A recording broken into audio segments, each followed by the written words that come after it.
Okay guys, back with another nail video. I'm going to be using the clear tips for this one, and I'm going to, before I apply it, I'm just going to file the sides because these are already kind of tapered as is, so I really don't want them that thin this time, so I'm just filing them down just a little bit on each side just so it's a little bit easier and faster for me.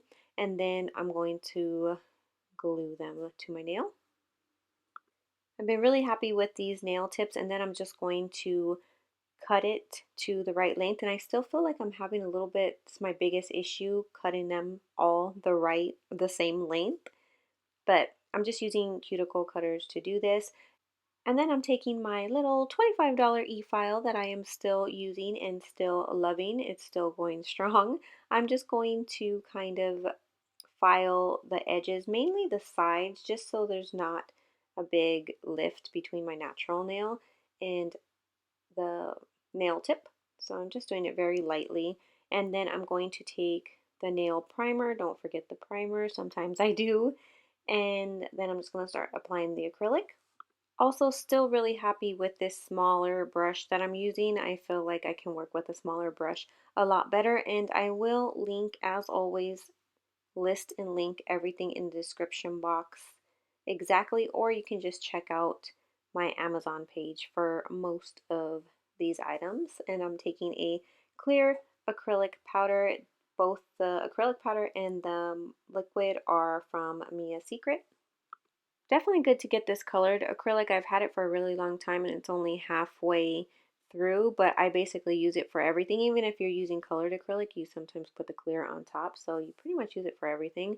So I kind of go in halfway through my nail and kind of just let it run down, and then when I actually get to my nail, my natural nail, my nail bed, I go in with a smaller amount usually, not really trying to, but I just don't like my nails really thick.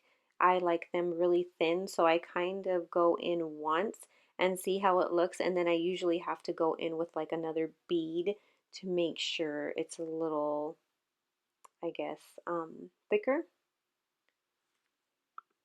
But I do still really take my time around my cuticle area just because I don't want a lot of acrylic right there, because it's going to save me time later, so I don't have to really do a lot of filing around that area. So then I'm going to take, I believe this is 180, it's 100 and then 180 grit on the other side, I think, nail file, and I'm just going to kind of file the edges, shape them a little bit better, and then make sure I have the bottom straight. And I'm going to take my e-file again, which you can adjust the speed on this one to go like higher or lower, and I do have it on the lowest setting with this um, drill tip because I don't know, I just feel like I'm going to cut myself, so I have it on the lowest setting, and I'm using the edge to go around the cuticle. I usually only go about once or twice from the right to left, and just to make sure there's no acrylic stuck to my skin and get it like a nice shape. And then I'll turn it sideways and go in back and forth motions from the top to the tip of the nail, just making sure that it's nice and smooth, there's no big lumps, and it's kind of as thin as I want it, because again, I don't really like them thick, so I kind of do it as thin as possible.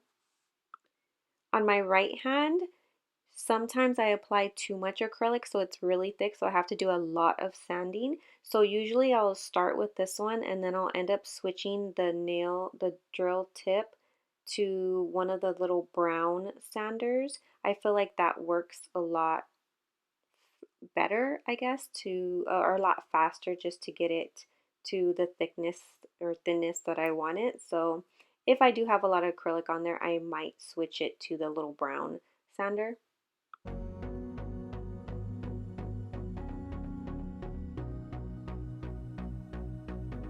For the gel polish, I didn't end up showing it because I was supposed to insert a little video of the actual product, but I just didn't end up doing that. So I will have it linked in the description box what color and brand it is. I believe it's Gelish is the brand, but it's just like a really pretty nudish pink color. So I did it once and then I cured it and then I did it again. So 2 coats, cured it in between each. And then I also went in with the clear gel polish that I always use. I've been using it since the beginning. Really love that one. Also will link that in the description, and then I cured that as well.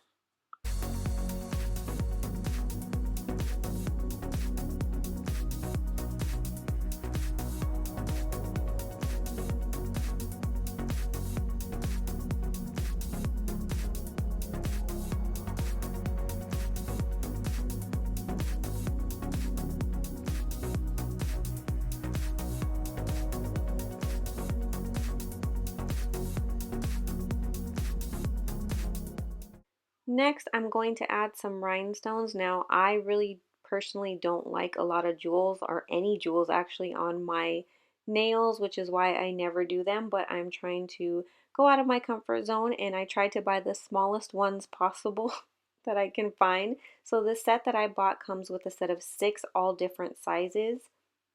And I think I only paid like $7 for them, and for me that's good because I know I'm not going to use them a lot. But then I also bought this rhinestone glue. It's really, really thick and really sticky. So it came in a set, it came with 2 glues, these brushes, the little wax pen. It has a whole little kit that I bought. Again, super cheap, super affordable, worked good, but it was a little hard. So the first nail, as you can see, the middle nail, I actually started putting the rhinestones on, but I just felt they were too big. So I wiped them off with a little bit of alcohol before I cured it. So they weren't sticking yet. It was kind of just, I could wipe it off with alcohol. And I went to the smallest rhinestone that came in the set. I think it was the smallest. I think there was one smaller one, but I couldn't really tell the difference. So I just ended up going with the ones I'm going to use that you will see right now. So I basically put the glue on and kind of like swirled it around because it's almost like a glue gun where it has that stringy stuff left over, and you don't want that in between left on your nails because it will cure that way. So I kind of like swirled it around the brush just to get that little stringy part off. And I'm taking the smallest amount of glue just because I didn't want a bunch seeping out once I pressed the rhinestone on. This is the first time I tried this, first time I was doing this, so I wasn't sure how well it was going to work or if I was doing it right. I just didn't want to put too much, and it ended up being the smallest amount worked really well. And yeah, so I'm just putting them on. And the pattern I went for with this is 3 down and then 2 on each side. I tried to do my right hand with a little bit of just like an all over just random pattern so I can use a little bit less rhinestones, but that it just didn't look right. And so I ended up going back to this kind of pattern and it just looked a lot better. And this little wax pen makes picking up these rhinestones so easy. This part was actually fun. I like this part. So this pen comes with the set, the glue set as well. And yeah, so it was really easy. It's just you kind of have to be careful because that glue is really sticky and you don't want it to get in between the rhinestones. If it does, you can always wipe it off with alcohol before you cure it. So you put the glue on and then you cure it for 3 minutes and it's done. So after I did the first one, I wanted to see if I got something really thin, if it would make it a little bit easier to apply the glue just without those little stringy things. So I got like a toothpick and tried that, but it ended up working out the same as the brush, so I would just stick to the brush. It didn't make really any of a difference doing it with something skinnier. So yeah, don't forget to check out the description box for all the links to all the products that I used, and I hope you guys enjoyed this video because this is as blinged out as my nails will probably get because you guys know I love my basics. Thank you guys for watching.